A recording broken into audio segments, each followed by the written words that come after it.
¿Qué suena? Bueno, pues vamos a cantar a Cristo.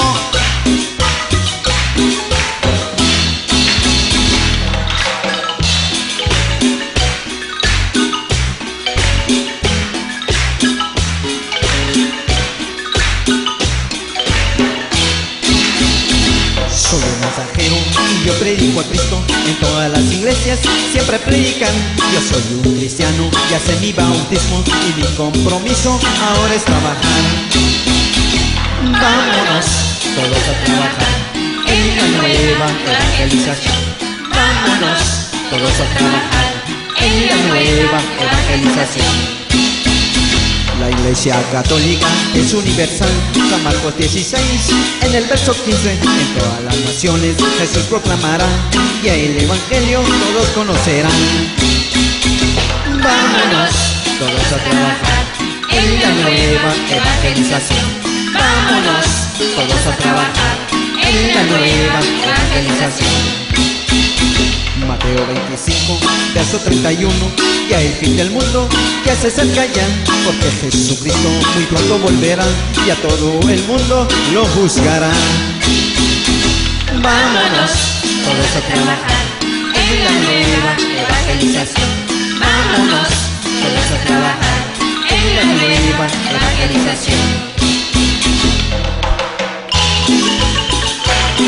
Con esta cumbia alabemos a Cristo, el que vive y reine para siempre.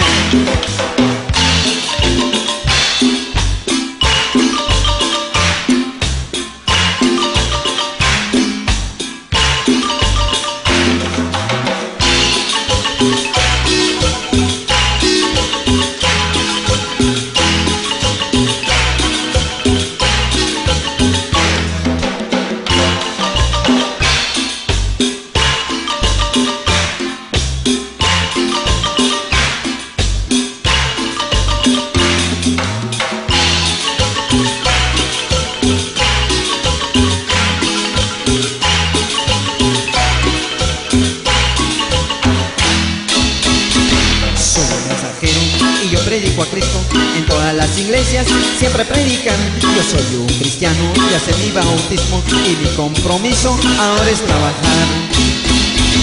Vámonos todos a trabajar en la nueva evangelización. Vámonos todos a trabajar en la nueva evangelización. La Iglesia Católica es universal. San Marcos 16, en el verso 15, en todas las naciones Jesús proclamará, y a el Evangelio todos conocerán. Vámonos todos a trabajar en la nueva evangelización. Vámonos todos a trabajar en la nueva evangelización. Mateo 25, verso 31, ya el fin del mundo ya se acerca ya, porque Jesucristo muy pronto volverá y a todo el mundo lo juzgará. Vámonos todos a trabajar en la nueva evangelización. Vámonos todos a trabajar en la nueva evangelización. La Iglesia Católica es universal. ¿Qué les parece?